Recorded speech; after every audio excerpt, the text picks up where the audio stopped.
Hello, good afternoon. This is Founder Leroon.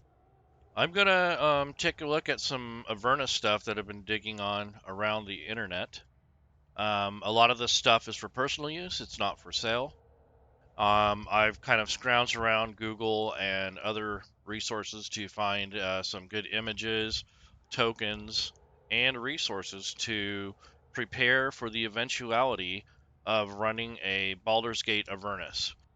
One thing I wanted to point out is you don't actually have to have the setting before you play. You can actually kind of start warming up to the fact that you're going to be in Baldur's Gate.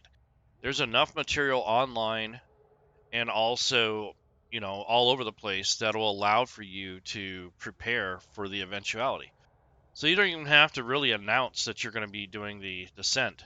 You can just kind of plop your adventure in Baldur's Gate and eventually lead it to that. So there would be some plot hooks potentially that you could use. You can make up your own. You don't have to use the ones that are going to come with the modules. And even if they don't, I mean, making up your own is probably the best way to do it. So I'm going to kind of show some stuff that I've looked at and a little bit of organizational skills. And not to mention that you can, get some organization in the fact that you won't have to hunt for all this stuff later. So I'm going to get started, and if you have any questions, just leave it in the chat. I'll try to get back to you, or I'll private message you. I won't be able to watch the chat the full time, but I'll definitely try to illustrate some work that you can do. All right, so right now in Fantasy Grounds, I kind of have a new story entry made. So I made my own group up here, and I also did so in the maps and images. So I'm actually going to start with the maps and images. So I went online and found a bunch of stuff that I may or may not use. But the main thing is I want to organize it. And as you can see, I have some handouts and some maps. Well, I'm not finished organizing this group of photos. So this could either be done ahead of time when you bring the photos over. You can have a separate folder on your computer and have them all renamed ahead of time. So when you drag them over into this maps and image area, they've already been labeled. Well, I'm going to do it the lazy way. I'm just going to pull it over the images and then just rename them as I need them. But it is better to do it when you're actually creating the folder itself or when you have a collection. So I have a collection of files, and I just called it Baldur's Gate, and it has tokens and images and maps and all kinds of stuff in it. So I'm going to go ahead and start organizing the images, and I'm probably about halfway done with that now. So right now I have a map. It's called Baldur's Gate Area Map Full No Hex. So this is a pretty good sized map. I've already sized it to make sure that it's good for Fantasy Grounds, and as you can see, it's a little big as it is. But the main thing is I want this so I can illustrate where the party members are on this map in relation to the rest of the Forgotten Realms. So I may not even use this map that often, but just in case, I have a decent map. So up here, I'm going to change this. And when I say up here on the top left corner, so I'm just going to say Baldur's Gate area map. And then over here, I'm just going to say area map.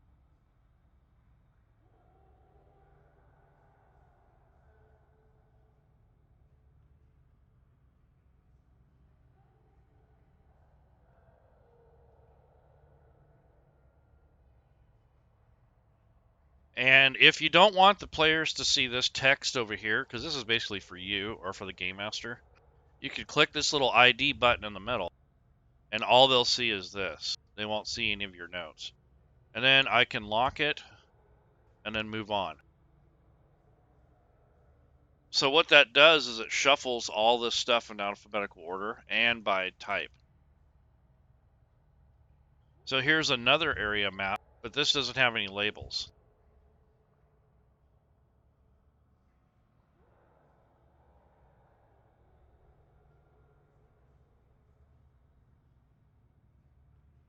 So again, this is the same map. It just doesn't have anything labeled yet. So you might be able to use this to make the area a little bit more surprising and more brand new to the players. And if, new players, this probably won't matter so much, but players that know the realms, they might know that this is Baldur's Gate, but they'll forget what all these other places are until they explore them. Unless they're a super Forgotten Realms buff, then they probably know. But I'm going to go ahead and name this again over here.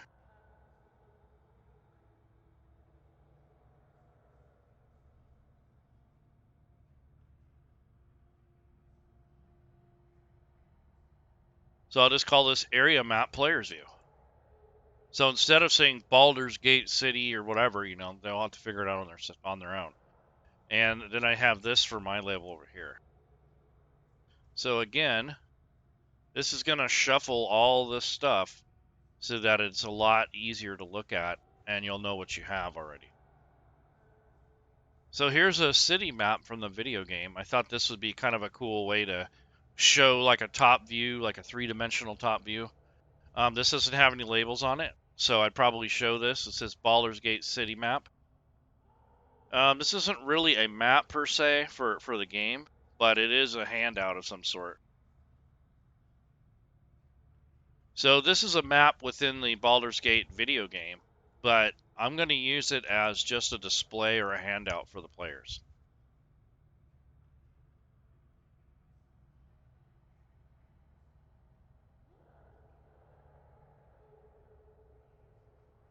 So I just called it Welcome to Baldur's Gate. And then I'm going to go ahead and lock it. And this will kind of give me an idea of what it is. So now that it's shuffled into this inventory of images, and see, now I have it kind of in its own section. And now there's one that says Baldur's Gate Descent into Avernus cover. So this is the cover art for the new setting. So what I'm going to do is just kind of rename it.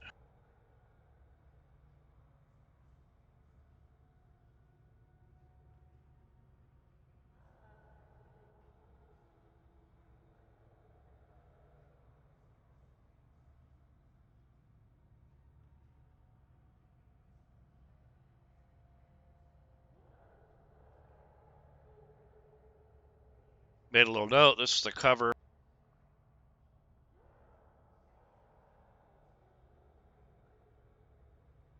And this is going to just be a cover image that I might share with the players at a certain point in the game. But I don't think I'm going to do so right away. So it just depends on how you feel about that and how you run your games. But I'm going to go ahead and lock that and move on to the next thing. So I called it a handout. Baldur's Gate Descent into Avernus cover. And then there we go. I need to fix the title. Not in, it's into. Okay? So there's that. So there's another handout. So here's another map that's annotated from the video game.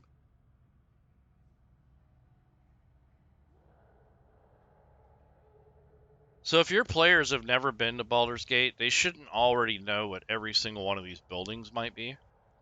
However, if you have a player that's from Baldur's Gate, you might be able to share this with them to kind of give them an overview of the city.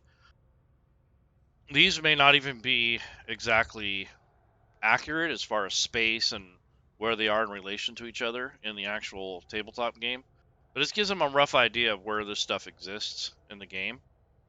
And I think this would be a nice handout for players that already know the city.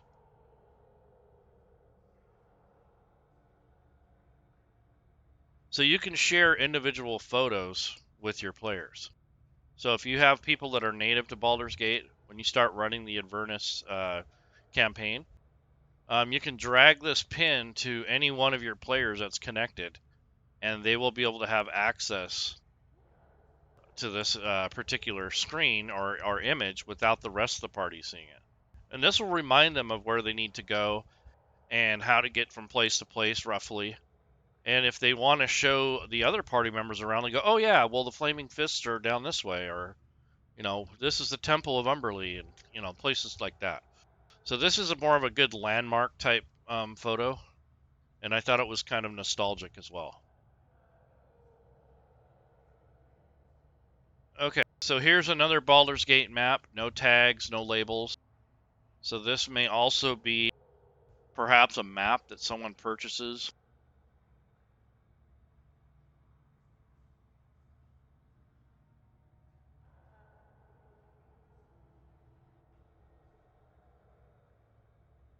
So we'll just call this like a player map.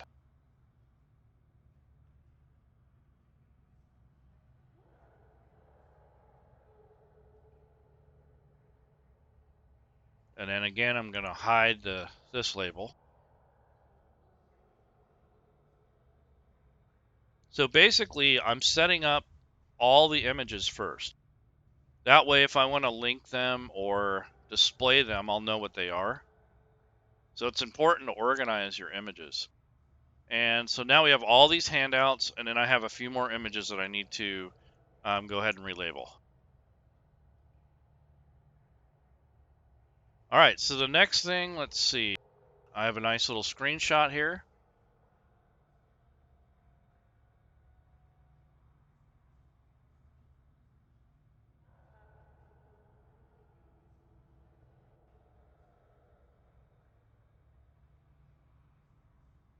I don't have a good label for it, but I'm just going to call it Handout Battle in Hell.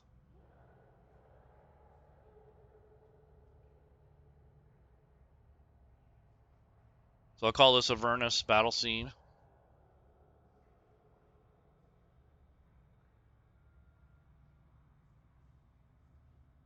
Here's another image from the Avernus.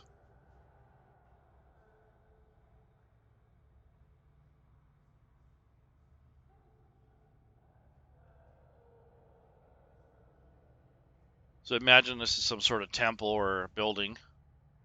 And over here, I'm just going to put, temple handout or something like that. There we go, temple view. This might show up in the actual material when you get the module, but I'm just going to have it set and ready to go in case I want to use it for something else. Here's another image from the Avernus setting.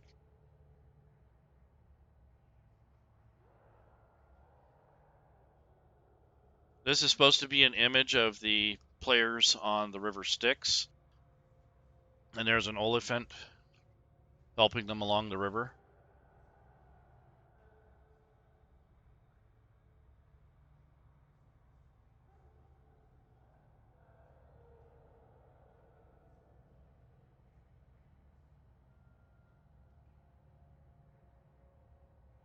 So I'm just going to title it Travel Along the Styx, and I'm going to go ahead and block this part out. And one more. So here's one of the devils. I'm not going to name this because I really don't know which devil it belongs to, but I have a couple names in mind. But I'm just going to go ahead and call it a handout.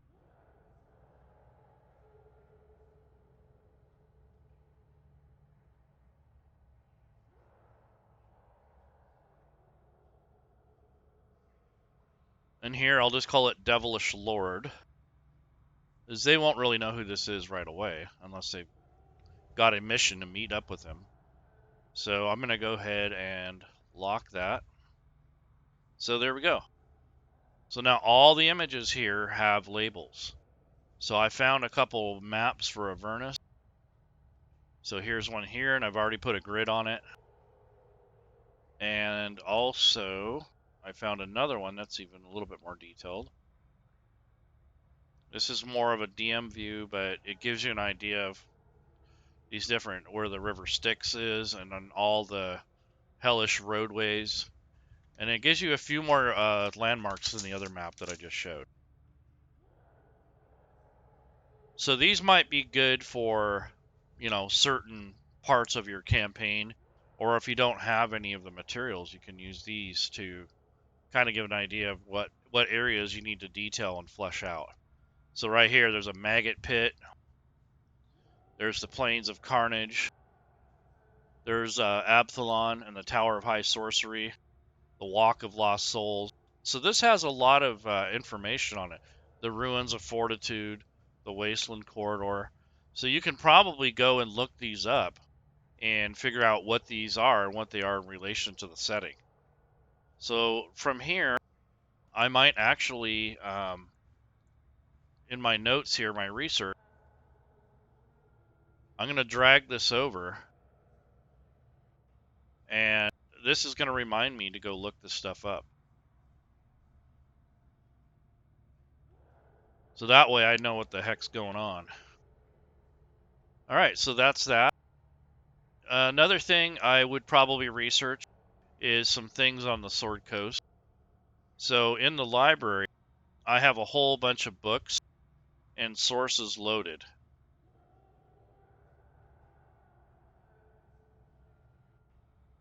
Hey, how's it going there, Dan? Yeah, so I'm just going over the Avernus stuff, and basically I'm doing my research before I even have the setting. I don't even know what it has. I just know that I want to make sure that I'm kind of ahead of the game. So here's a Baldur's Gate items pack. Now this has equipment. So this is adventuring gear, and this comes from the video, I believe, the video game. And let's see. And here are some iconic magic items that come from the video game. So this might be kind of nostalgic, and also might be something that's fun. So some of your players, whenever they played Baldur's Gate, they might recognize some of these older items. Like you have this Tome of Clear Thought. Well, if you actually read it, it tells you that from the Baldur's Gate, it's for reference only, but it raises your intelligence by 1 permanently. So these are very powerful items, and it's worth 38,000 gold. So I don't think I'd use these too much, but it's still kind of cool to have those old nostalgic video game items in there. Another thing is I picked up Heroes of Baldur's Gate.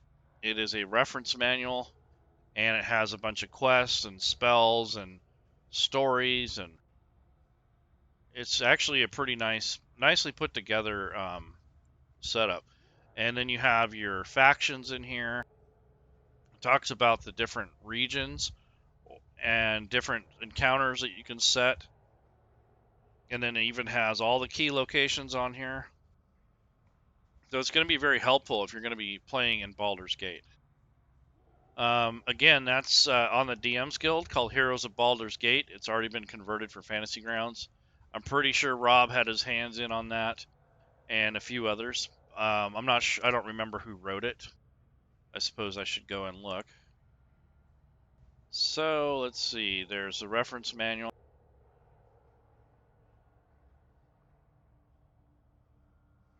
Okay, let's look at the credits.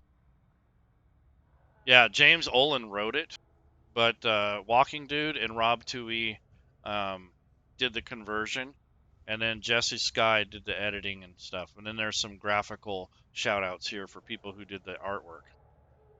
So that's pretty cool for the DM's Guild.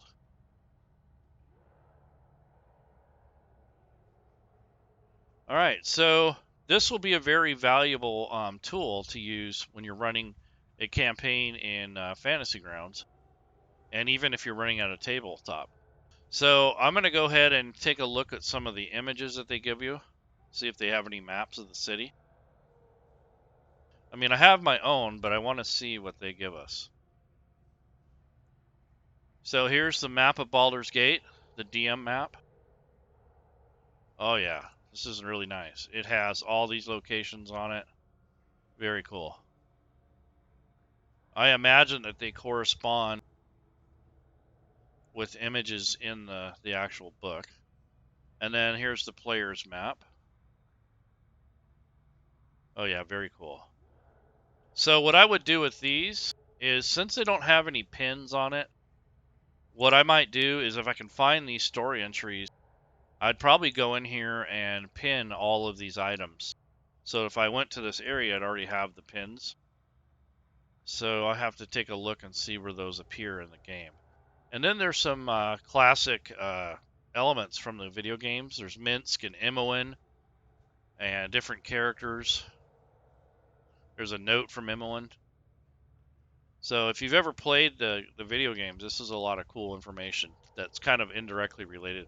There's Jaheira and Khalid and the Iron Tower. Oh, really cool. So yeah, there's some really cool nostalgic photos in here and also lore. Here's a cityscape image of Baldur's Gate. Really cool. Yeah, right on. Good job to whoever made this. And then you also have the regional areas. So they kind of broke this up into smaller chunks. So when you actually play, you have the regional pins already in place. So that's helpful. So you don't necessarily have to go back here and repin this stuff. They've already done it for you. So if you wanted to, you could say, let's see, South, Baldur's Gate South player's map. Okay, so this pretty much covers this half of the map.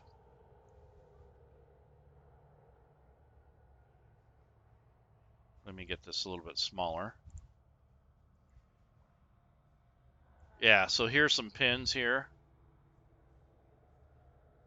Okay.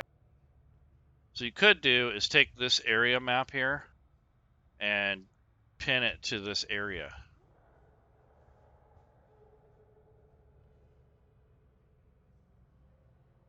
And that would give you a, rough idea of which regions are in where. So you can go through here systematically and put these pins in place if you wanted to keep organized. But yeah, really cool. I love the map. Let's see. So yeah, here's the central area. So here's the DM's map. And it talks about the gates. The City Watch Citadel. Here's the High House of Wonders. It's dedicated to the god Gond, Lord of all the Smiths. Yeah, this is really cool. I like it. It even has an encounter for some guards here. That is awesome. So this is a really good resource if you're going to start your campaign in Baldur's Gate. I think this is a good investment. And not to mention that when you build your characters, there are some additional backgrounds. Child of Bahal, the Reincarnated, the Awakened Clone, and the Last Emperor. So those are some additional backgrounds. And then there's a few spells. And these are just some spells that are included in the Forgotten Realms, but also into the setting itself. And then I have another module that actually details the spells of that particular. And here's the player's guide for when you're building characters. I loaded the face and Forgotten Realms, so you have a little bit more about the gods. And here's a module, spells from Baldur's Gate. And there's a couple NPCs in here. There's some tables. And the spells themselves. So there's a whole bunch of custom spells that come from that actual city and from the video games and whatnot. So this is really cool. So if you're building characters that live in this area, you'll have a little bit of local color and background. And it's not to say that you couldn't make this up yourself, but I mean, this makes it very handy. Let's see. So there's the Tome of Beasts. I have a store's handbook in case you go to a store and you have some transactions you need to do. This is a Inns and Taverns handbook. I have Mordenkainen's Lost Notebook that has more spells and such in it. I have the expanded monster manual, which includes some monsters that are not in the original. So there's a lot of good tools here that I have at my disposal while I'm doing the research. And here's Rarities of the Realms. So I imagine that this has some unique subclasses. Yeah, so there's different packs here for this particular build. What is this? The Eldritch Master, I guess. And that makes it a different type of warlock.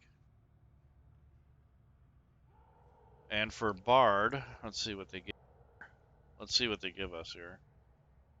Yeah, so this must be a different kind of Bard. Oh, the College of Psychic Lore. So that's pretty cool. So you have additional things, additional options. Here's some more spells that are added. So no shortage of spells. And here's some images that come from the actual module. It's pretty cool.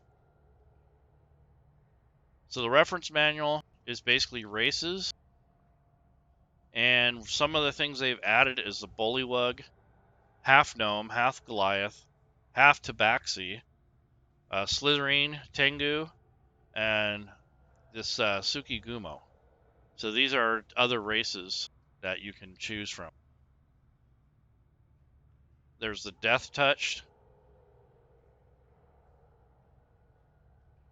They get into the Werebears and Were-Rats. Pretty cool. Here's all the different classes. They have included the Artificer from Unearthed Arcana. They have this Recreant. It's a domain. These different Warlocks. Pretty cool. And some backgrounds. You have a Healer, a Laborer, a Page, Nomad, and a Seeker. So that's really cool. When you build characters, I have a lot of options that I can pick from. And this Rarities of the Realms is kind of set up for different backgrounds for the Forgotten Realms. And it looks like Travis built this thing, and Rob helped him convert it, or maybe some of his team members. And you can get it on the DM's Guild, so it's pretty cool. All right, I didn't mean for this to be a review of products that I own, but I definitely haven't had a chance to really look at them. So I'm kind of going through here and seeing what I have and what sorts of avenues I have. So I think what I'm going to do to speed up things and also to make sure that I have things right is I think I'm going to build a character, and I'll use this kind of like a test character throughout my games. And then if you have any questions about what we're working on, did you see the sewer map part of the set? It's all the buildings. Oh, that is cool. I'll go ahead and check that out. So, yeah, he took the main map and yeah, spoilers. So he took the main map and he turned it into his own by pinning everything from the sewer maps. That's really cool. So let's take a look at the sewer maps. Let's see. So I'm going to go to the Heroes of the Baldur's Gate actual section here.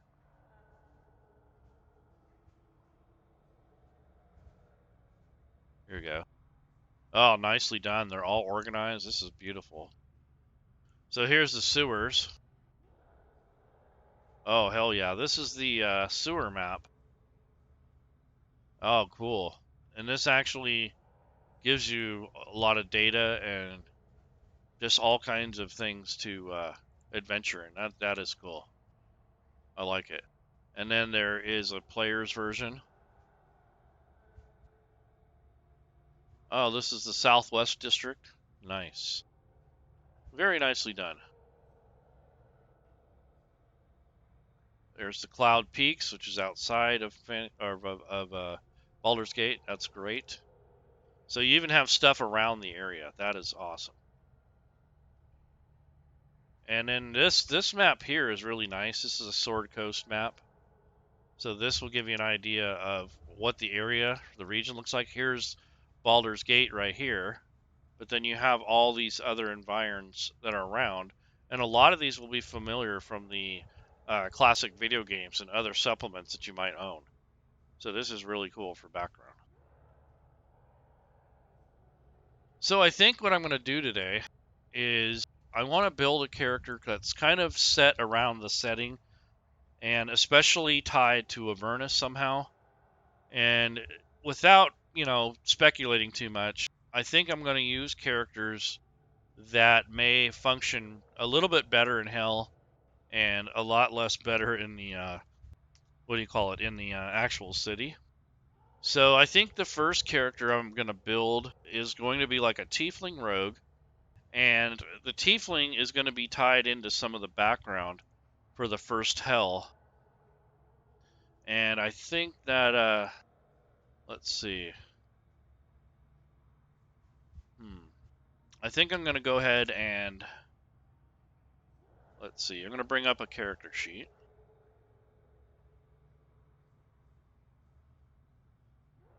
And I have the death indicator module open so you can pick your death token. So I'm going to get that set up while I'm here. So there's an extension that allows your characters to have a little unique death token when they die. So I need to set that up first. So there's a folder called death tokens once you have it enabled or loaded. So let me get that up. I thought that would be a nice little touch. So there's death tokens, and they provide a little bit more interesting things for your game. Now, there's a new button down here called death. So you have death indicators for your players and for your NPCs. So what I'm going to do is anything with a cross is going to go to the players. The rest are going to be for monsters. So here's one here.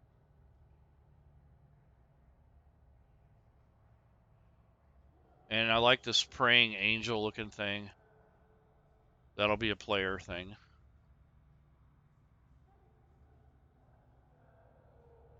Here's one that says rest in peace. Here's one that has a mini cross. And then I might grab these ones that have the actual faces on them. So like this one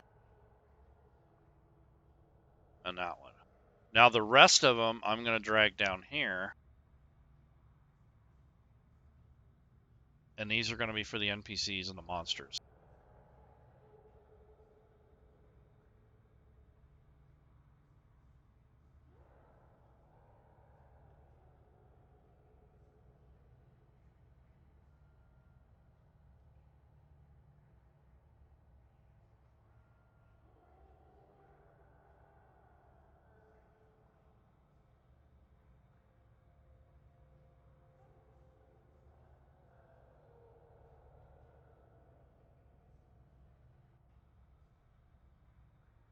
Yeah, there's a bunch of them.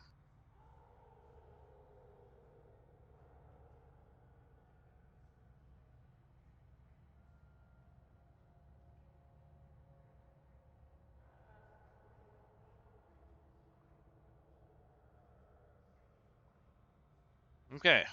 And I guess you can add your own too.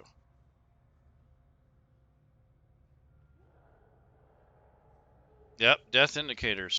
Now there's some settings that you want to keep in mind here. So you need to go to the options and you scroll down here until you see these death token things where you can actually set them. So death indicator. You can have blood and tomb. These are the tomb ones. You can have death saving throws set up on important NPCs. So that is cool. Or you can set it to all NPCs if you want. I just set it on important. NPC death indicator preset. So that's on. So for this character, the preset is going to be the statuette maybe, or no, maybe this thing. So I'm going to have to figure out which token I want to use.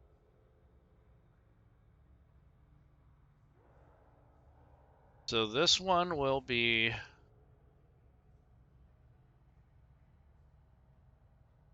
that one.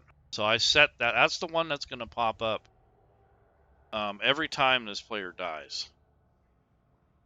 And then you have the PC death saving throws on, which is fine. PC death indicator uh, is on, which I've already done. And these are the NPC ones, which are on. And then select player tokens. So that can be the configured set. And then PC select death indicator, all. So that way they have a choice of all these different ones. And when they make their character, they'll have more of a choice too. All right, so that's that. Now this is going to be a tiefling rogue, or maybe not. We'll see. So, I'm going to find a token for this tiefling.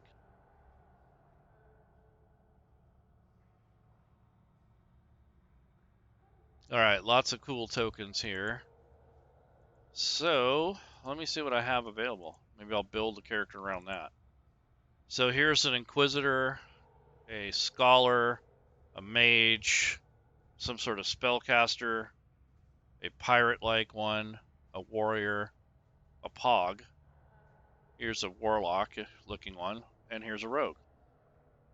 What do you know? A tiefling rogue.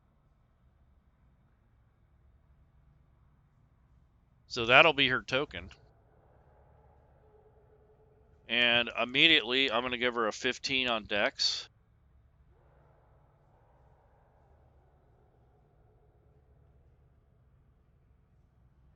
Give her probably a 14 Charisma.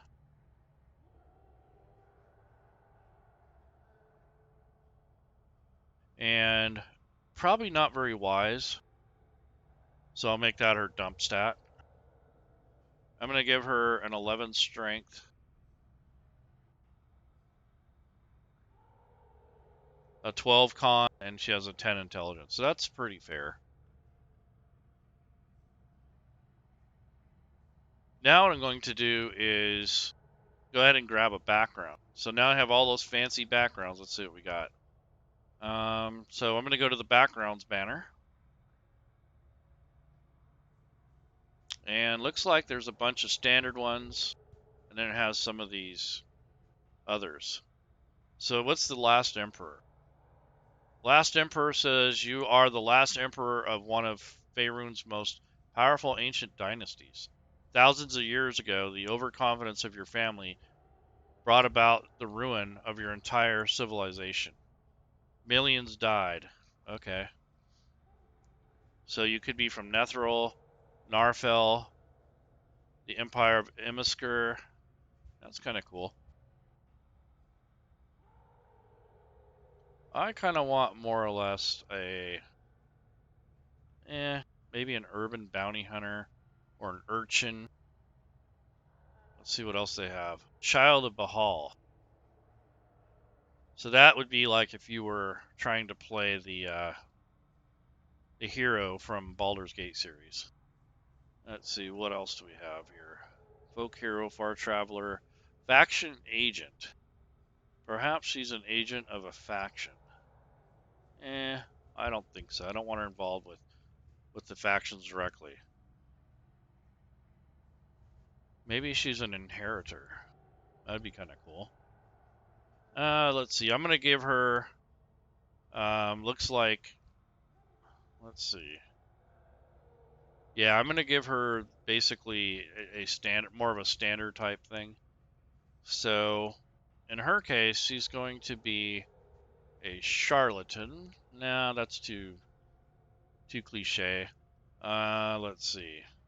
Yeah, I'll just make her urchin if that's just as cliche, but I think it'd be a little more useful for her.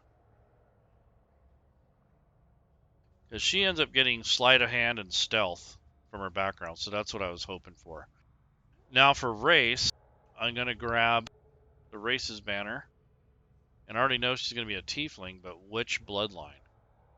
So we're going to find out. So I need to grab the races banner. And I'm going to grab the tiefling. And I have the module Legacy of Heaven loaded, so we'll see if that adds anything new.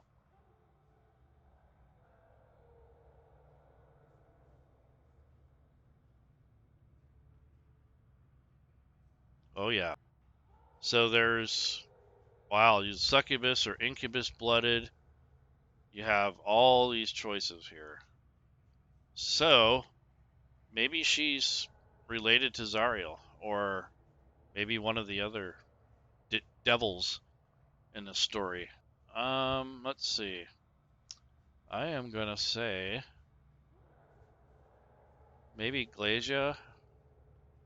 Yeah, let's see. Dispeter and Aranese blooded. So she could have been sired by one of the Aranese. Casme, bearded devil. Horned devil blooded. That might be the one. She gets Infernal Legacy of. She can do the Flame Cantrip and Hellish Rebuke, and later on at 5th level she can get Flaming Sphere. Pretty cool. So she's related to a Horned Devil. So that's who sired her, partially. So she got a Strength bonus there because of that, and she got that ability score increase, and then she got the other traits. So that was kind of a cool trade-off, I guess. And then she, of course, got a bonus here to her charisma. So that's pretty cool. All right. So we'll look at that later. Yeah, +1 to strength and hellish resistance. And then she got the extra spell-like abilities too. So that's pretty cool.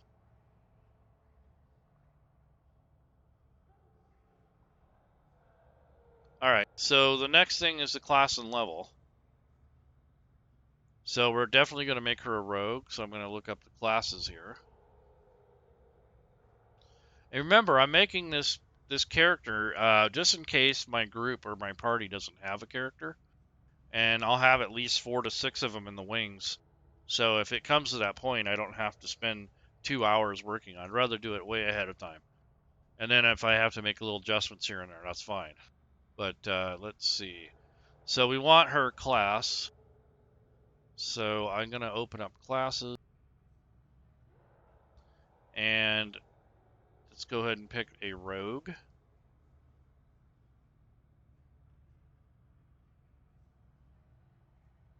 And now I get 4 skills. So if I come back here, I already have these 2.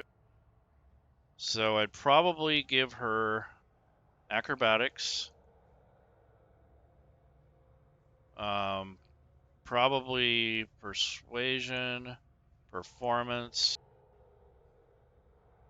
and probably, I would say, she already has sleight of hand.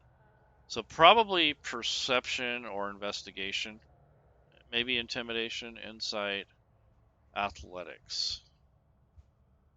Yeah, I'm going to give her one of these other things. Deception. So she's a good liar.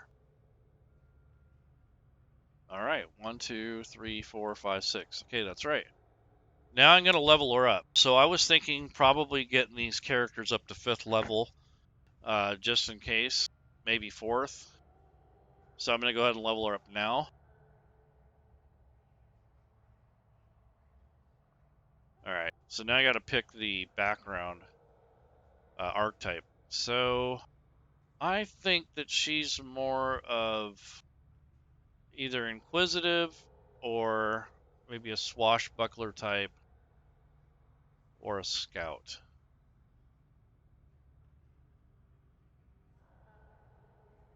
Yeah, I think a scout might be cool. So she's going to be their little guide or scout in hell. All these other ones would probably do better if she's in the town of Baldur's Gate, but I think the scout would probably do her best in the long run. And she got, wow, she got nature and survival from that. That's really cool. So she's got a lot of skills. And now I'm going to add one more level. And at this point, I can either elect to give her a feat, or I can do a ability score increase. I think feats are very narrow, so I'm going to go ahead and give her some adjustments here. So I'm going to at least give her 1 on Dex.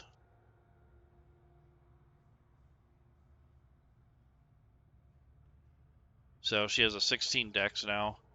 And being that she has to be somewhat wise, let me look at her skills. See, most of them are Dex or Charisma based. But she does have, let's see, that, Dex, Wisdom. She has a couple Wisdom here. So I'm not too worried. That's survival. I don't think she needs more Wisdom, but I could give her that. I don't know. That's not really going to help her much. So I think I want to give her, well, there's intelligence for nature.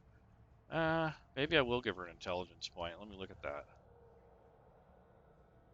So her intelligence is 11. Yeah, I'll make that a 12, and that gives her +1. All right, cool. So I think that was a good use of a point there. And so no feet on this particular thing here. And I already got her skills figured out, and now her abilities. So why does she have hellish resistance twice? Resistance to fire damage. Yeah, okay. So whoever made that extra thing didn't quite do it right. So this is thaumaturgy. Yeah, this isn't the right one. All right. So here it is. We get produce flame, hellish rebuke, and she also gets flaming sphere. So I'm going to keep this down here for later. And she knows common and infernal. And so she knows the language of the devils. She has thieves' tools and disguise kit. So I'm going to go ahead and make those rollable skills.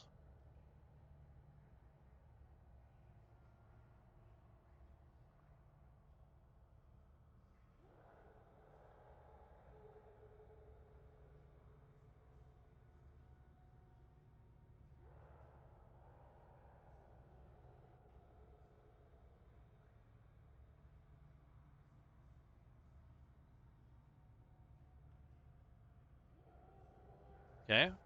So that will help with her job as being a spy and a scout.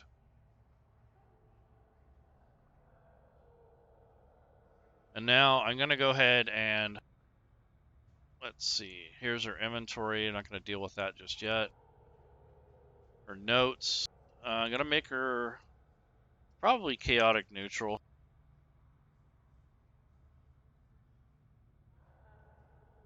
So she's just batshit crazy.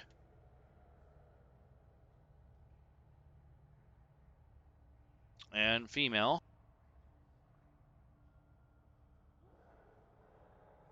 So I'm going to just hold off on the rest of that for now.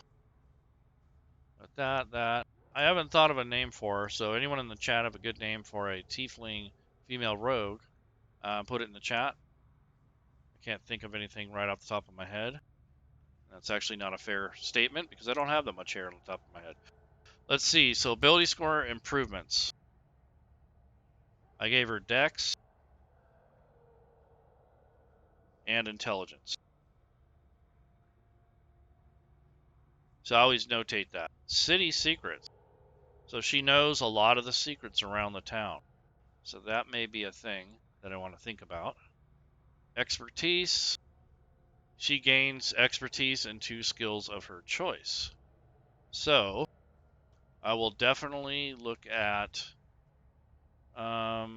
She's a good liar. So where's her deception?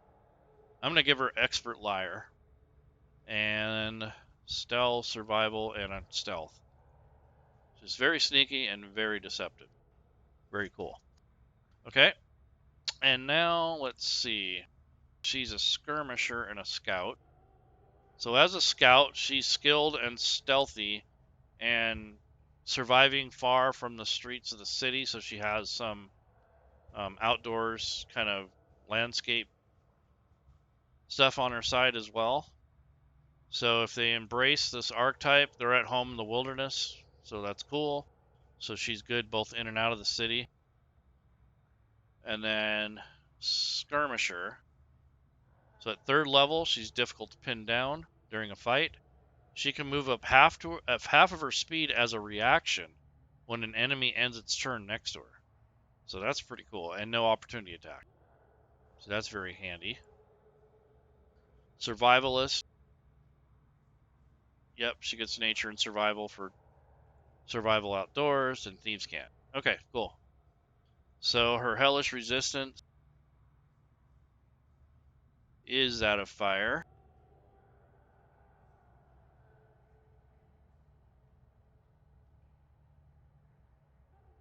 And she gets some bonus spells from her Infernal Legacy. And I put those there as reminders for me and also as a courtesy to my DM. So if I was going to be a player, oh, you want to call her Misery? Okay, I like it.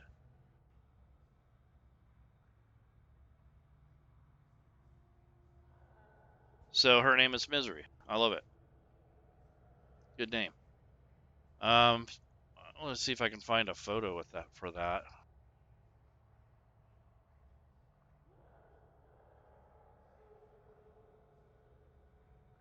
Probably spend an hour just doing this. Let's see. There's a Xanathar stuff. There's some tieflings. I'll just give her that one for now. Let's see. So she has dark vision, horned devil blooded. Okay. So now the equipment. Well, I'm definitely gonna give her the starting equipment, and then later on maybe give her 1 or 2 special items. So I'm gonna go to the parcels, and I think I have Rob 2E's thing loaded. I hope I do.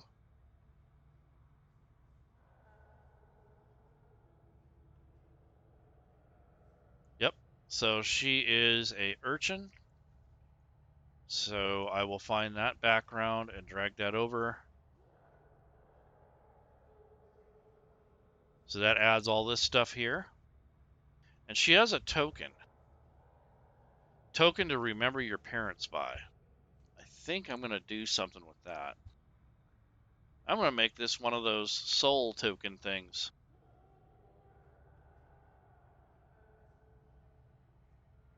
So this is a token that she received from her parents at some point in her young life. So this may be interesting. The map here, a map of the city you grew up in. Well, she grew up in Baldur's Gate. So, with that in mind, I'm going to grab one of the maps. Probably not the ones from the module, but I'm definitely going to grab, let's see. I made my own. So Avernus.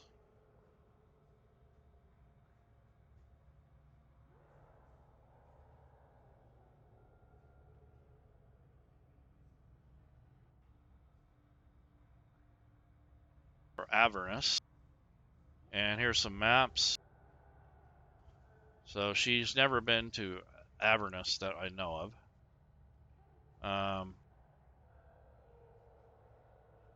Let's see. That's a map of how all the hells are connected together. And let's see, handout. She probably knows the sewers pretty well.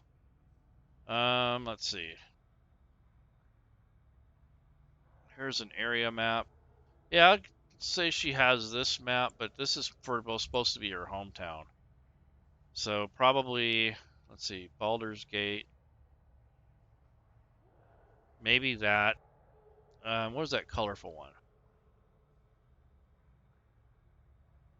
Baldur's Gate area map. Here's the color map right here.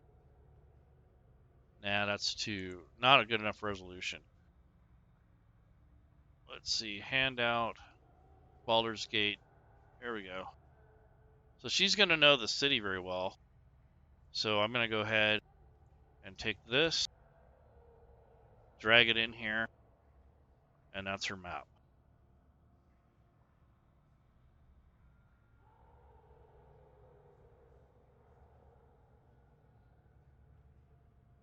so that'll work. Or Lil Nure. Maybe that's her last name.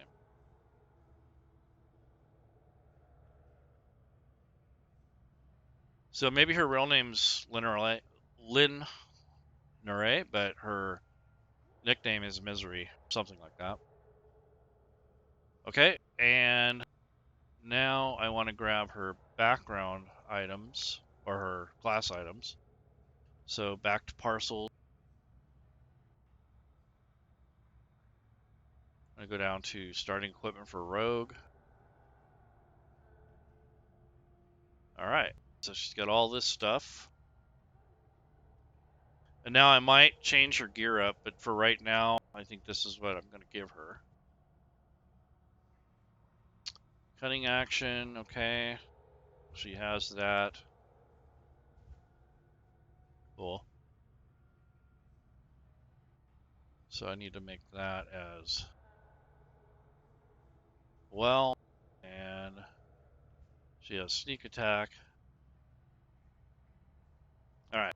So that should be all her special stuff. There's her equipment.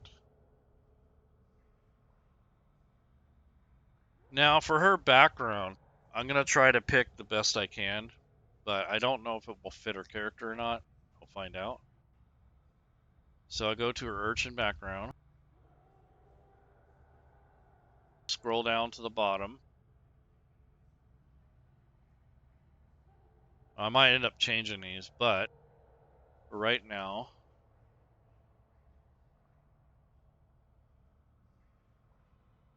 I have lots of questions. I like to squeeze into small places where no one can get to me. I eat like a pig. I think anyone who's nice to me is hiding evil intent. That could be. I bluntly say what other people are hinting or hiding. I think that's her.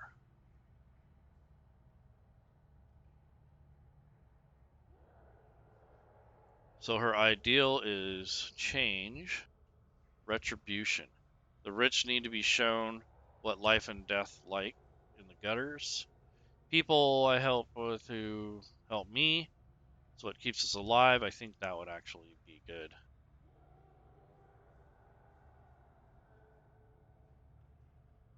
Her bond is my town or city is my home, and I'll fight to defend it. Probably that. I sponsor an orphanage. I owe my survival to another urchin who taught me to live on the streets. I think that's it. I escaped a life of poverty, and no one else has had to endure. Okay. Flaws. If I'm outnumbered, I will run away in a fight. Sounds about right. Gold seems like a lot of money to me. I'll do anything to get more of it. I will never fully trust anyone other than myself. That's her. All right. So that's not too bad. Let's see. Okay. So she has a rapier, a short bow, and a dagger. It's not bad. So I want to swap a few things out. So first of all, she has two daggers. So she can throw them if she wants. This rapier, I might make it magical. We'll see. And the short bow, I think I'm going to change it to a crossbow. So in her inventory, I'm going to get rid of that short bow and swap it out. So no arrows, no quiver, no bow or short bow.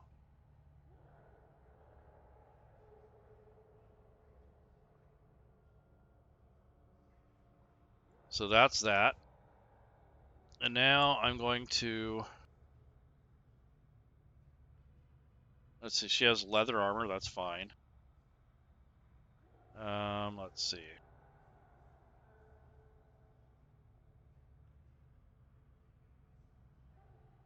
So I'm going to give her a hand crossbow.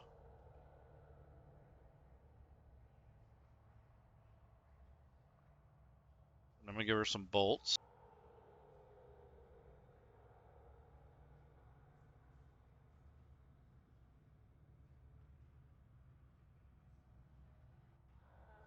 And I'm definitely going to get her a case.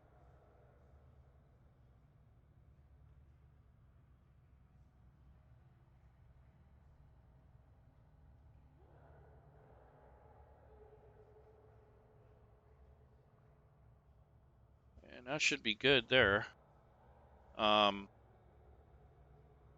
going to give her another thing of bolts.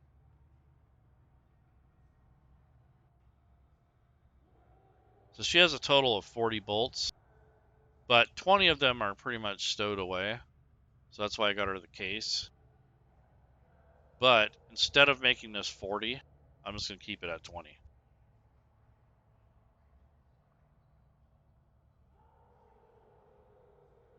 Now her rapier, I'm going to give her a special rapier, maybe +1 or something like that.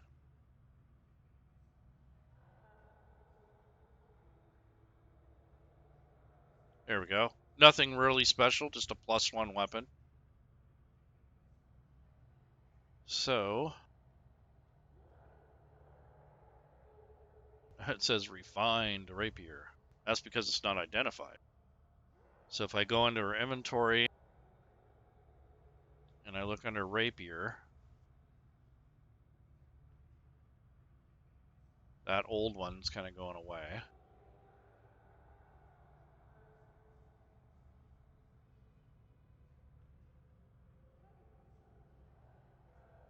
Oh, there's 2 of them now. Yeah, maybe she has 2. I don't know. Nah, she's got 1. And I gotta ID it. And instead of having a value like here, I'm gonna change it to 350. Actually, 425. Yep. So there we go. So now she has a +1 rapier, 2 daggers, and a hand crossbow. There we go. So that way, if she has to fight, she can basically she'll be able to handle the creatures that are immune to standard weapons. There's nothing worse than trying to fight and not having the right weapons for it. So that's that. And now I'm going to start putting in her special actions and such. So I'm going to start with her rogue abilities.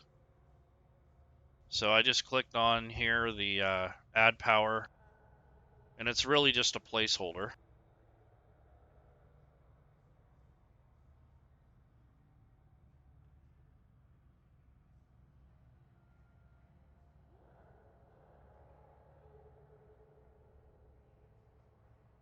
Now I'm going to open up the handy dandy effects coding package. And let's see. Class feature. And I'm going to source filter it out to a rogue. Rogue. Let's see. There we go. So she has, let's see, sneak attack.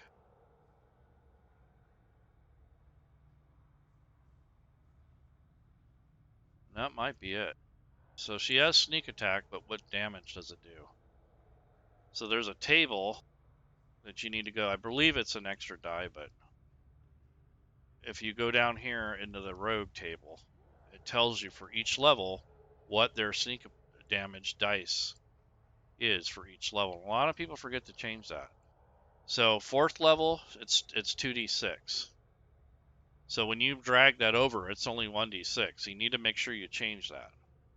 So at 4th level, she has 2d6.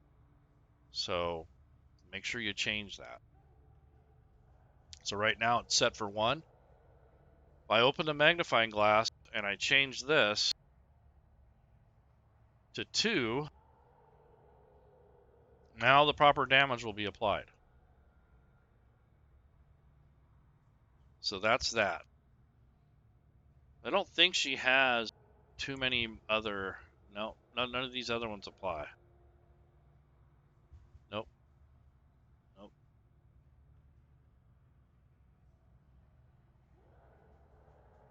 Huh.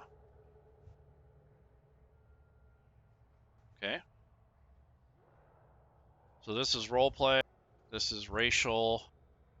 This is background. And this is sort of roguish, I guess. So I'm just going to put a note here for cunning action. It's really not going to do anything. It's just a note. So that way I remember to deal with that later.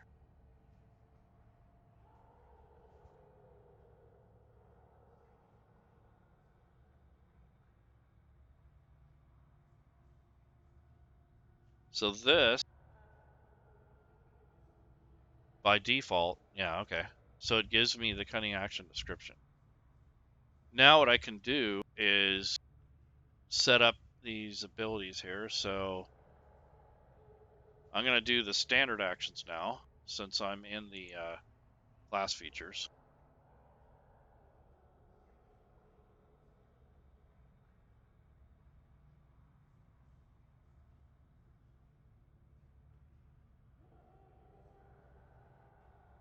So I'm going to do dodge, help,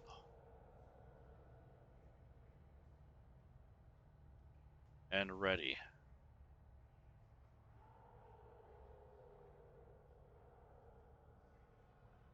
Cunning action, I'm going to make another thing for that. So let's see.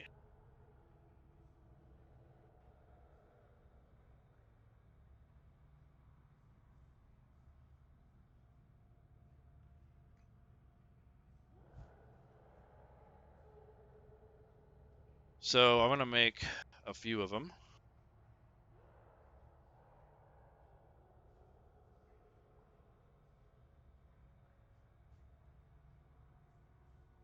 All right, so now I'm going to add, let's see, dash,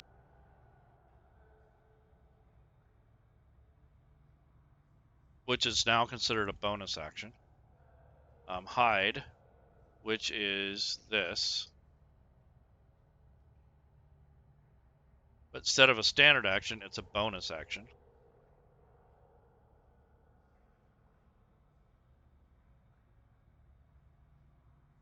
And disengage.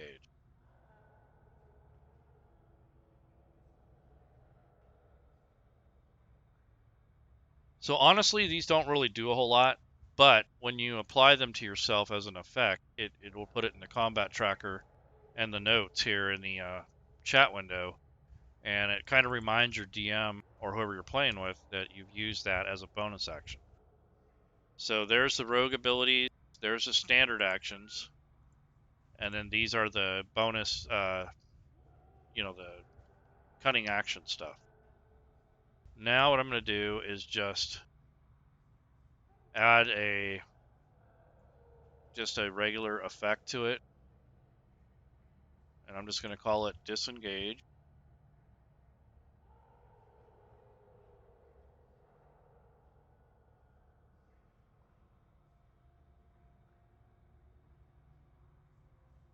That's going to be on self, and it expires on their next action.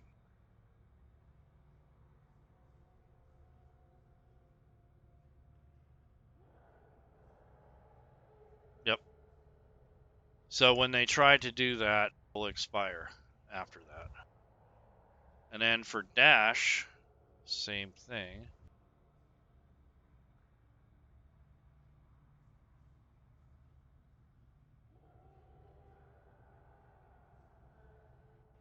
Okay, that's that. That's that. Okay, dash, I'm going to do the same thing.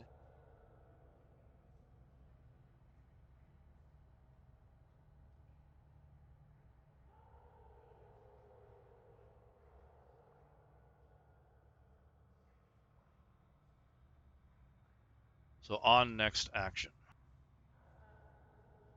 So they'll expire when you use them, but at least you'll have that notation in here. So that's that.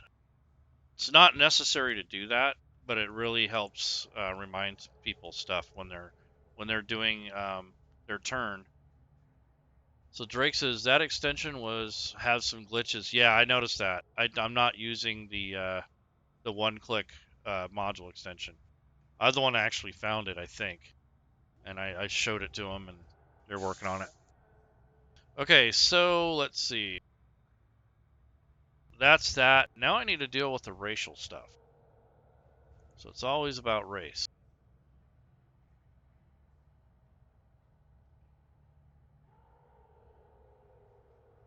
So here we go, Tiefling.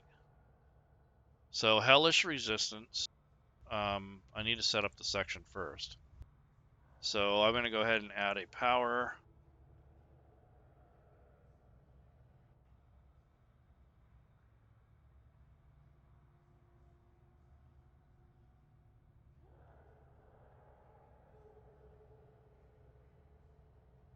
So I just call it Race Traits Tiefling.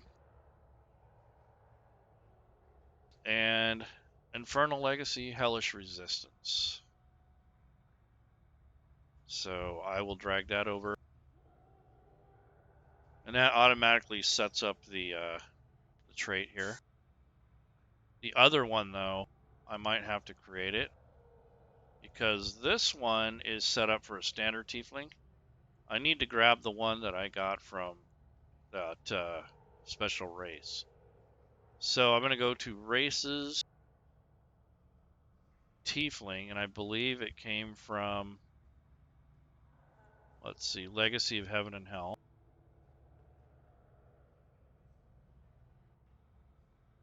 Yeah, so it was something blooded. Horned Devil or something. There we go.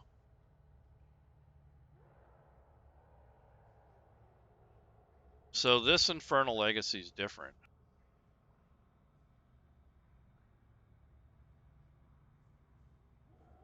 Yeah, that's what I was afraid of. So, unlock this, and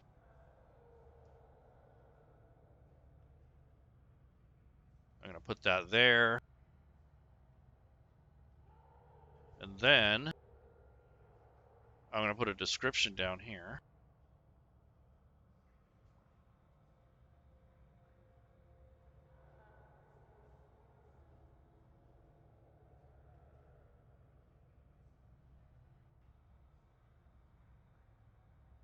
There we go. Now what I'm going to do is I'm going to add these spells to the racial traits area, and I'm actually going to change this to charisma, because the spells are based off charisma. So if you're a wizard and your spells are based off intelligence, you have to have a separate section for your racial abilities if they are not intelligence. So these ones are charisma based. So flame cantrip. So I'm going to open spells, and I'm going to the spell effects coding. And since these are all over the place, I'm just going to look for them. So the flame cantrip, produce flame.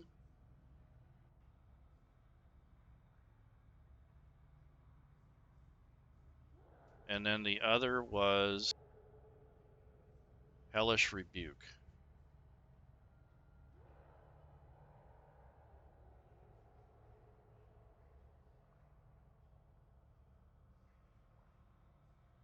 Now again, it says you can cast hellish rebuke spell once per day as a second level spell. So that means it's going to do more damage.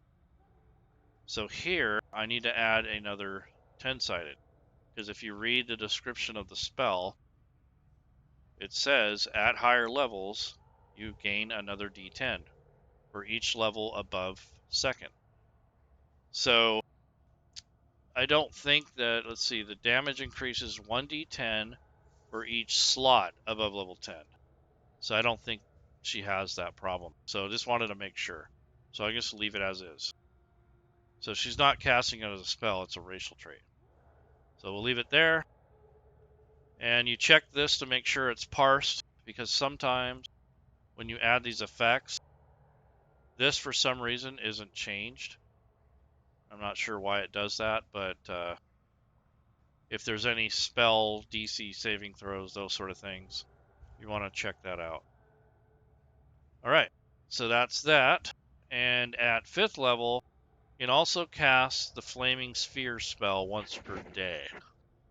So now I need to figure out if I want to make her 5th level or not. Yeah, why not? So I'm going to level her up once more. Now she gets more hit points. She gets Uncanny Dodge. So I need to add that to her effects, which will go in here. And then she gets the Flaming Sphere. Okay. So that's her Flaming Sphere.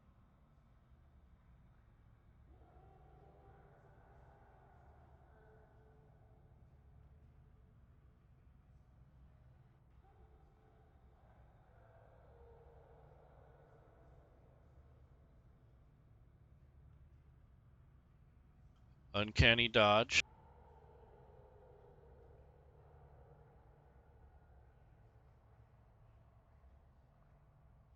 All right, that's that.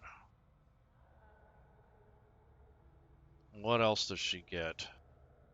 I know something else changes. Let's see. It is... Nope, that's 6th level. I think it was a sneak attack damage. Yeah, she gets... let me double check that.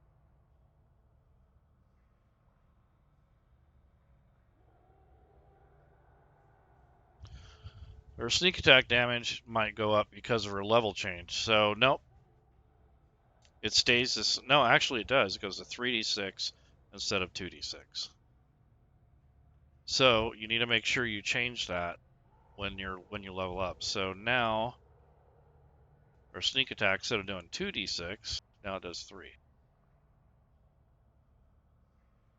Alright. I think that's all that changes for her, other than her hit points and such. And let's see. So she's got the spell, city secrets. I want to put that somewhere in her notes.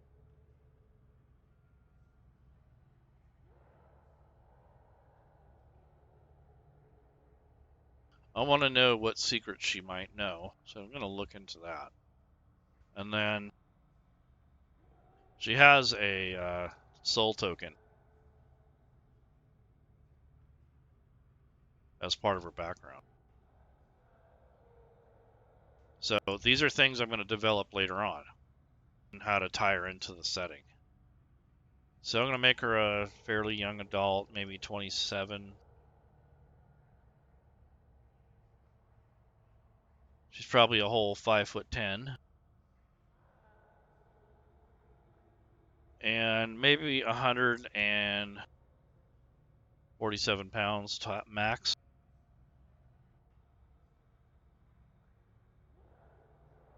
I think she's pretty much good to go.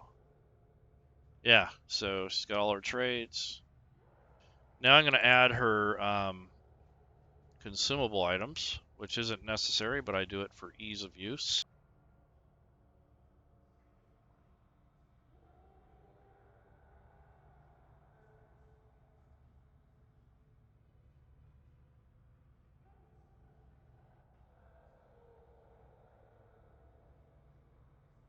She has a hooded lantern and some candles and some oil flasks. So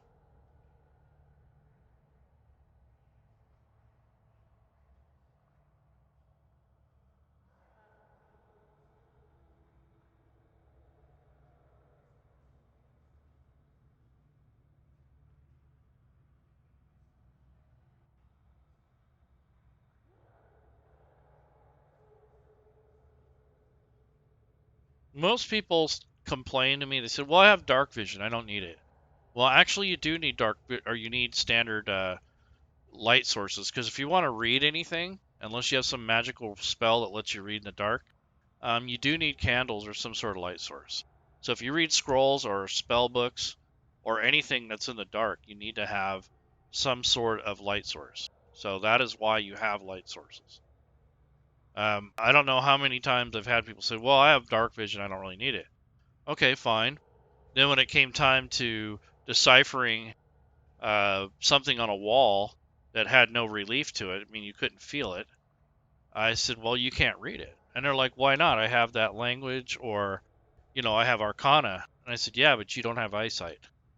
So they were like, "What?" And I told them, you got to have a light source to read off of paper. Unless it's magically glowing or something like that, you have to have a light source. So they had to bring up somebody that had a torch, and they lit it, and lo and behold, they could see it. All right, so that's that. Um, let's see. Don't need that.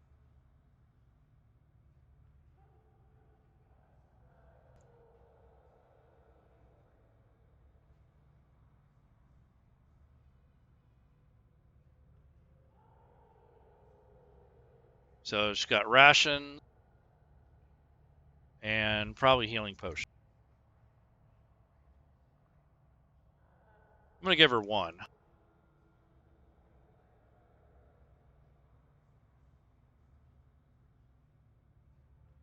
So here's healing potion, potion of healing. Now there's a half potion. Okay, potion of healing. Wow, okay.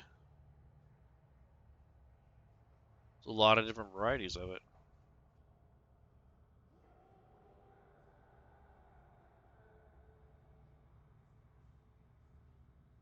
Does she have a disguise kit? I don't think so.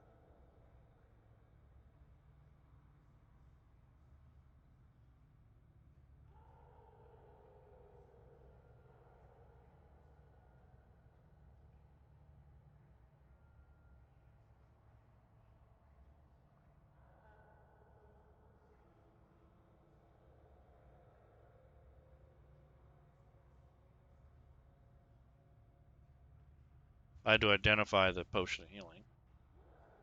She's got rations 5 days. Okay, I'm gonna give her 2 water skins. And that should do it. Okay, so now over here, I'm going to first of all change this to preparation. So this is a one-time use thing. So all of these things only get used once.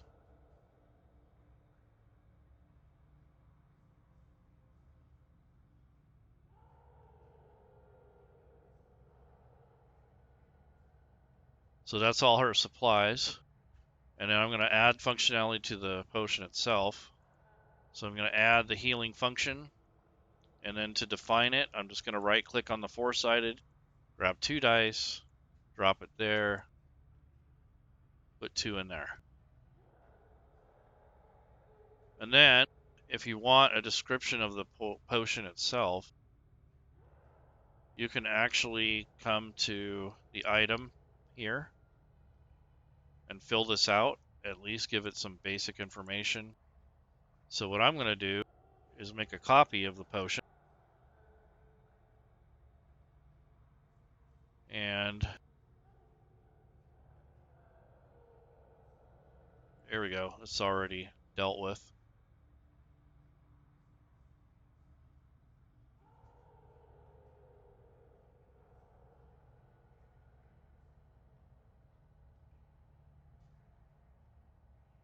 There we go.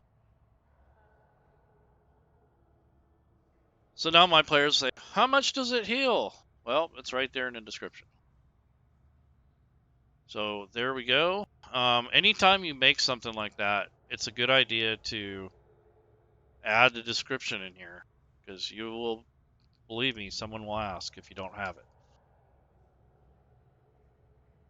So there we go. So we have a healing potion, the cunning actions, the tiefling actions or spells and powers.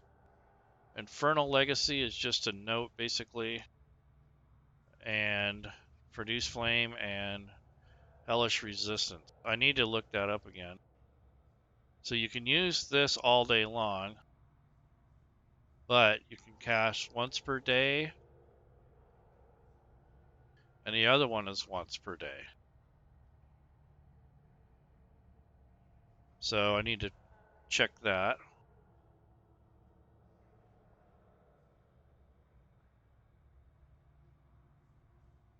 There we go. Now the usage is there. So that's pretty complete.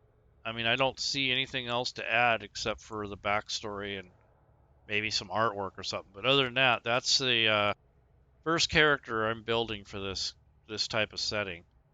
And what I'm hoping is that since this character has kind of a tie-in with Baldur's Gate and also with the setting, that her background and something to do with her parents has made her want to join the party or has pulled her into the scenario. So I'm going to leave that open until I actually get the module. But it looks like I got everything taken care of. So that takes care of that character. When you do all that work, you want to save. So make sure you save your work.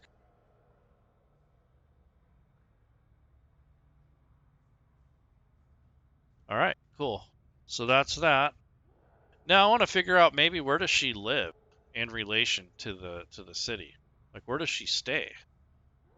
So I'm going to find a list of things online on the internet.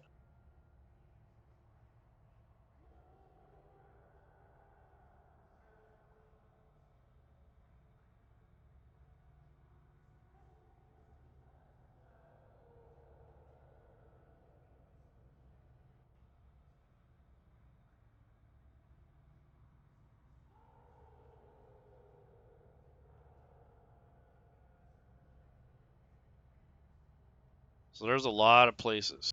There's a bunkhouse. There's different homes. So I'm going to have to find out later where exactly I want her to live. So my guess would be, let me pull up that map.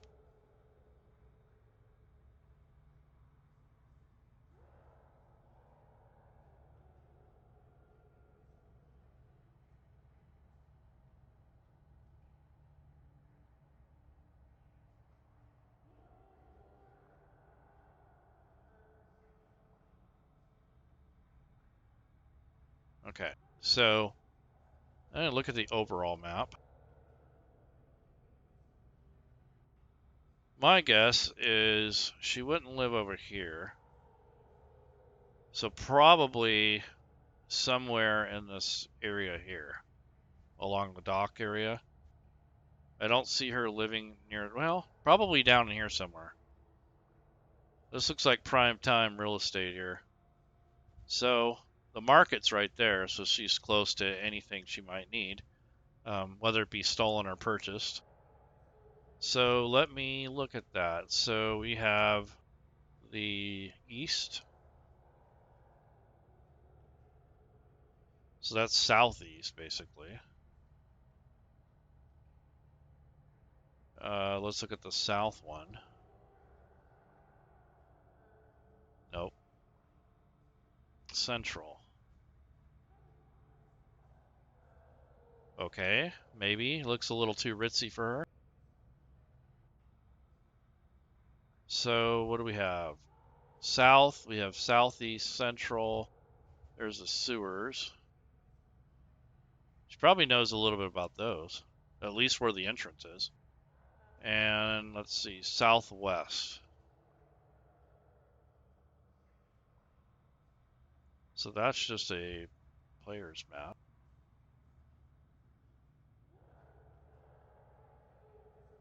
It's a district. Yeah, this actually, maybe she lives in one of these places around here. Yeah. Give her a neighborhood. Maybe Vladisak's apartment. There we go. Yeah, maybe she lives in these apartments. So I might make a note of that. I don't know.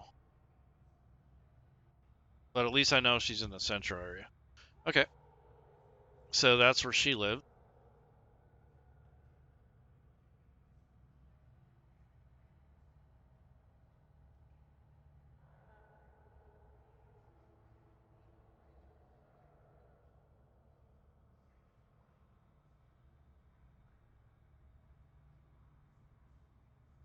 So that's some research I'll have to do later, but that's basically what I would look up, is more on that. And then let me look at some photos.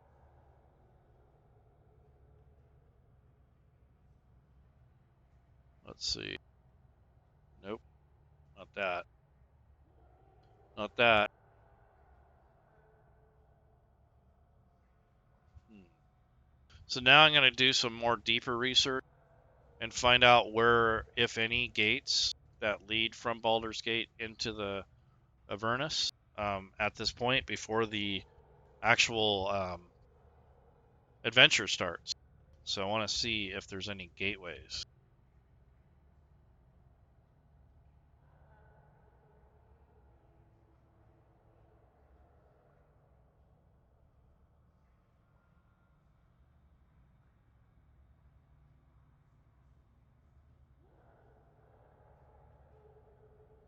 Okay. Hmm.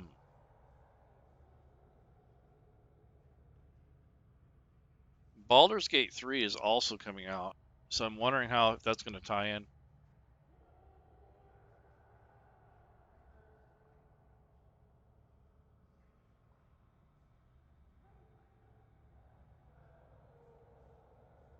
Portals to Avernus. Descent into Avernus.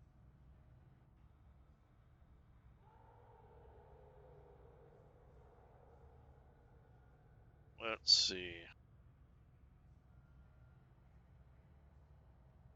It says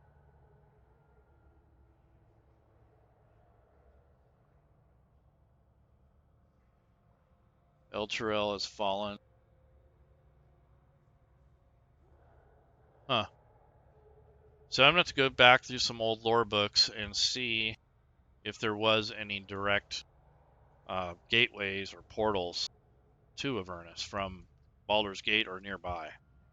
So that's something I'd want to know as a DM and as a storyteller. El Terrell is a small city on top of a cliff that's going to be kind of pivotal in the game. It's also home to many paladins. So after the spell plague, paladins congregated to El Terrell. So that may be something that comes up in the story.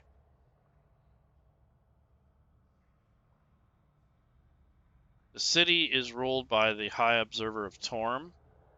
So Torm might be some of the paladins' patron. Yeah, so it looks pretty interesting. I mean, there's a High Harvest home, and there's Helm's Shield Hall, which is a large fortress in Elturel. So definitely want to get to know the area for sure. So research all the surrounding cities. The Baldur's Gate portion of the adventure sounds much more fun to me than the Mad Max part. I'll be curious to see how it goes. Yeah, me too. I would probably save the Avernus part for, for special occasions. I don't think I would try to make it, a thing too much. Um, a lot of those plots can take place behind the scenes. So if your party members aren't high enough level, they can still influence the main plot, but they don't need to actually get involved into the actual major plot shaking events. They may know one of the other characters that are doing that. So that would make for an interesting replay value, because you could have one party that's high level that's actually going to Avernus, and then you can just have a starting level party that's kind of getting to know Baldur's Gate and the areas around, and that would make that setting a lot more, replayable instead of just going right to the main story. And I think that's a fault that a lot of DMs and users tend to do, is they go right into the plot and they don't explore the rest of the material that comes with, or that surrounds, or that makes up that particular setting. So there's so much lore on Baldur's Gate and the surrounding areas that alone would keep me busy for a year just messing with that. And I think that a lot of people lose out on the actual flavor of the region. Also, the politics that are involved. If you played through all the games and you've played through different renditions of it, you'll notice that they've added and taken away different things, but all that stuff can tie into the storyline as well. So when you're prepping for Avernus, just get your own maps ready to go. Um, find out where your characters are from, where they, if they lived in the city. Like I said, I gave the rogue a map of the city because she kind of knows where everything is. Um, just kind of tie in their story and their build into the actual campaign. So the next character I think I'm going to end up building, not today, but I don't know, maybe I'll do it later today, but I'm not going to stream it, is I'm going to build a Fire Ganassi, and a Genasi character that is going to probably be maybe a paladin or some sort of mage or something like that. We'll see. But I want to have characters and NPCs that actually can survive in Avernus. And I'm not saying the other races can't, but I want to have some people that have a little bit of fire resistance so they're not wiped out immediately. And then also they need to have a little bit of magic so that they can deal damage to the powerful non-standard creatures like demons and devils. They're going to have some sort of spells or weapons or effects that can deal with those eventually. So those are things to keep in mind as well. I mean, you don't have to give them a ton of magic, but they need to have at least one item that does damage or resists fire. It can also be a potion, like a temporary thing, or a scroll. If you have a wizard, maybe they'll find a scroll of fire resistance and they can scribe it into their spell book or something like that. So anyways, that's what I've done. I've just kind of gone through and made my own little handouts. I found this would be kind of cool. Here's another image I snagged. So here's some from the actual setting. Here's an old Baldur's Gate video game map. And the same map that's annotated. And then the cover. And then here's another art scene. This one's one of my favorites. This is Descent into Avernus. I don't know if this is in the module or not, but someone painted this and it's awesome. It reminds me of a paladin in hell, if you guys remember that. So this is a really cool picture. It's one of my favorites.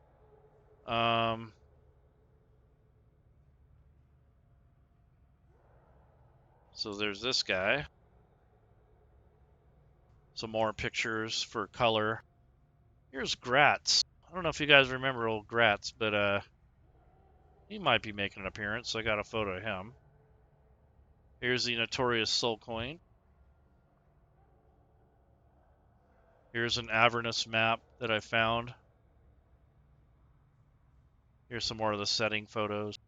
So I just kind of went through and resized these and made my own. Here's some maps of Baldur's Gate. So anyways, that is up to you how much research you want to put into it. But I'm going to take my notes here and I'm going to look up some more things in these areas in Avernus in case we do have to go there. I have an idea of what each area is. And then I'm going to research the city a lot more. I want to know, what is what. It may not even come up in the game, but if I need to make something on the fly, it's already tied into the lore. So I'm going to make a list of places, a list of things, and a list of NPCs, and that will help me. So when they go to a store or they talk to someone on the street, I already have stuff kind of figured out. The dialogue will change, but the people and what they represent or what they do or their function in the city will probably be the same. So, that's something that I do occasionally if I'm going to play a long, played out setting. If it's for a one shot, I'm not going to do all that work, but definitely for a big setting, I would definitely get names, places, and things figured out. That's just a little bit of prep and reading. You don't have to capture every single one, but that's definitely something you want to consider. So I think I've been rambling long enough. Been on here for about an hour and a half. I'm going to leave you with my spooky music montage, and you take care, everyone.